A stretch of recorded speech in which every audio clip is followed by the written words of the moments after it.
ചില രാവിലെകളൊക്കെ ഞാൻ ഇങ്ങനെയാട്ടോ കുറച്ച് നേരം ഉമ്മർത്തൊക്കെ വന്ന് കിളീനെയും പൂവിനെയും ഒക്കെ ഒന്ന് നോക്കി കുറച്ച് നേരമൊക്കെ ഇങ്ങനെ ഇരിക്കേ.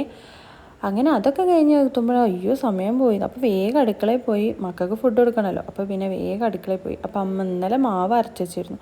അപ്പോൾ അതൊക്കെ അങ്ങനെ പൊന്തി വന്ന് സെറ്റായി. അപ്പോൾ ഞാൻ പിന്നെ മക്കൾക്ക് ദോശയാണ് ഇഷ്ടം. അപ്പോൾ ദോശ ഉണ്ടാക്കുക വിചാരിച്ചാൽ ഉപ്പൊക്കെ ചേർത്ത് കലക്കി പിന്നെ കുറച്ച് മാവ് മാറ്റി വെച്ച് ഉപ്പ് ചേർക്കാതെ, അത് നാളേക്ക് വേണ്ടിയിട്ടാണ് കേട്ടോ.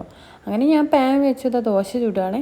അതിൽ എണ്ണയൊന്നും ചേർത്തിട്ടില്ല, അങ്ങനെ സിമ്പിളായിട്ട് ചുട്ടെടുക്കാം കേട്ടോ. എണ്ണ ചേർക്കാത്തതുകൊണ്ടാണ് ഒരു ചെറിയൊരു പിടുത്തം അവിടെ വന്നിട്ടുണ്ട്, എന്നാലും അഡ്ജസ്റ്റ് ചെയ്യാം. അങ്ങനെ ദോശയൊക്കെ സെറ്റായി. ഇനി നമുക്ക് ദോശയ്ക്ക് കറി വേണ്ട. അപ്പോൾ ഇവിടെ പട്ടാണിക്കടല കേട്ടോ ഇഷ്ടം. അപ്പോൾ പിന്നെ ഞാനത് പട്ടാണിക്കടല കുക്കറിലിട്ടു. പച്ചമുളക്, മഞ്ഞൾപ്പൊടി, ഉപ്പ്. ചില ദിവസങ്ങൾ ഞാൻ ഇത്ര മാത്രമേ ചേർക്കാറുള്ളൂ, സിമ്പിളായിട്ട്. പിന്നെ ഇതാ കൊട്ടത്തേങ്ങ കേട്ടോ ഞാൻ എടുത്തിട്ടുള്ളത്. അതിങ്ങനെ ചെറുതായി അരിഞ്ഞ് മിക്സിയിലിട്ട് ഒന്ന് ക്രഷ് ചെയ്തിട്ട് വെള്ളം ചേർത്തായിരിക്കുക കേട്ടോ ചെയ്യൽ. നല്ല രസമാട്ടോ ഈ കൊട്ടത്തേങ്ങ വെച്ചിട്ട് കറി ഉണ്ടാക്കുകയാണെങ്കിൽ. ഒന്ന് ട്രൈ ചെയ്ത് നോക്കണേ.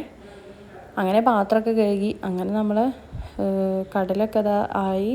പിന്നെ ആൾ പോയപ്പോൾ ആകെ പരത്തിയിട്ടിരിക്കും. പിന്നെ 2 മാസമായിട്ട് ഞങ്ങൾ വീട്ടിൽ ടി വിക്ക് റെസ്റ്റ് ഒന്നുമില്ല. പിന്നെ ഈ മാങ്ങ അമ്പലപ്പറമ്പിലായിട്ട് നല്ല രസമാണ് മാങ്ങാക്കറി വെച്ചിട്ട്, നല്ല മധുരമുള്ള മാങ്ങയാണ്. അങ്ങനെ പിന്നെ മക്കൾക്ക് ഹോർലിക്സും എനിക്ക് ചായയും പിന്നെ കറിയൊക്കെ അതാ വറവിട്ട് അങ്ങനെ ഞാൻ പിന്നെ മക്കൾക്കൊക്കെ ചായ കൊടുത്തു.